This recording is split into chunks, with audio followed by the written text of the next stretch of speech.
Hey there, internet stranger. Today I'm gonna share with you the bestest, most optimizedest way of playing Elden Ring.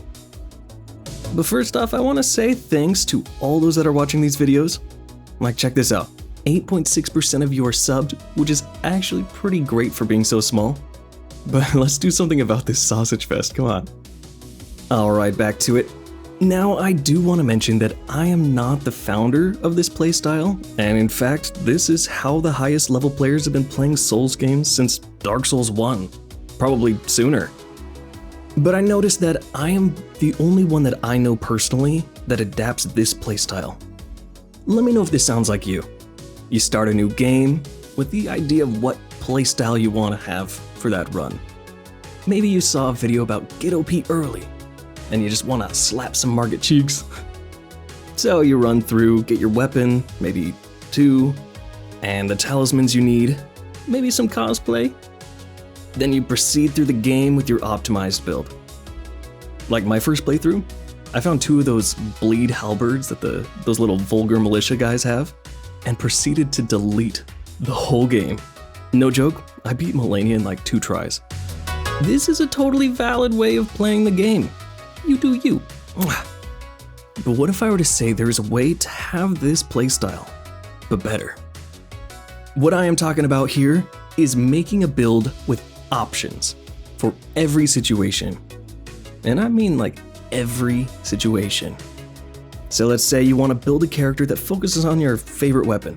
The good old trusty banished knight's halberd. So we all know that this is a great weapon on a strength build. So we slap a good Ash of War on that baby, like Flaming Strike, and put on a good strength affinity. Like here I wanted to go with a fire theme. This halberd is actually a really bomb weapon, I highly recommend it. But what happens when you run into an enemy that this is not good for? Like for example, a shielding enemy. You have options. A, attack them as they attack, risking a trade. B, try to get around them for a backstab, which is pretty cool.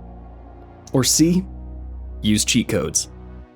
Do you remember in old games how they used to have cheat codes in like the menus? For example, left, right, up, down, B, start. This game totally has this. I'll explain. If you sort your inventory by order of acquisition, you can put all your weapons into your sorted chest and then take them out one at a time to put them in the order that you want. Doing this enables you to put the weapons in an easy to swap position. So for me in this build that I have here, I have a glaive with Giant's Hunt, which is pretty great against shields.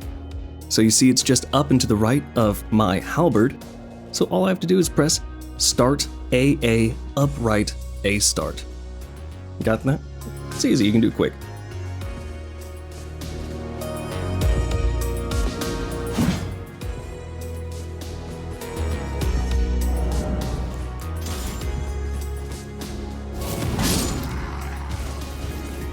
After a little bit of time, this just kind of comes naturally, and you get that little muscle memory, and it doesn't really take that long to get down. Doing this provides you a way to switch your playstyle on the fly, giving you a massive advantage. You can see this done in PvP at the highest level all the time, but you don't need to be a great player. You can just be average and gain a huge advantage just from this little trick. Not only does this work in PvP, but this works amazing for PvE. So let's take another example. Some enemies have massive poise and are extra aggressive. Or maybe you see a giant spell getting charged up at you. For me, start, A, up, A, start. Boom, access to Raptors of the Mist and a great hammer. Maybe they're just projectile vomiting everywhere. Easy access to Bloodhound Step to retreat. Need a long range punish? GG easy. So, how is it done? Let's talk stats. How does one optimize for so many different weapons? For equip load, you have options. There are many talismans you can use to boost your equip load, like the Great Jar's Arsenal. Or you can also upgrade endurance. The trick here is getting a weight that can handle the majority of your weapons without heavy load. And then when you really want a specific weapon, You can also sort your armors in the same way as your weapons to quickly switch to something lighter. And a little tip, since you're going to be switching between Ashes of War so often, I always recommend having Warrior's Jar Shard or Alexander's Jar Shard. I say Warrior's Jar Shard is enough and you get it like right in the beginning of the game. It's tragic. Switching weapons to fit every situation not only is a blast, but you can actually get better at the game. You'll just naturally find better ways to beat bosses. You'll have more options to deal with invaders, and it'll bring back a little bit of that excitement of adding new weapons and Ashes of War to your build. I actually currently have a few builds using this system. For example, I'm building a Dex Int build, and it is a blast. Let me know if you'd be interested in seeing my variety builds weapon for weapon, and a little bit of an explanation about it. And also, what type of variety builds would you like to see in the future?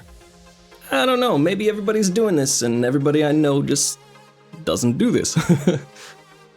So watch out for future videos, or you can catch me on stream, where I stream weekdays at 5 p.m. Eastern. Anyway, peace! There we go. Down you go.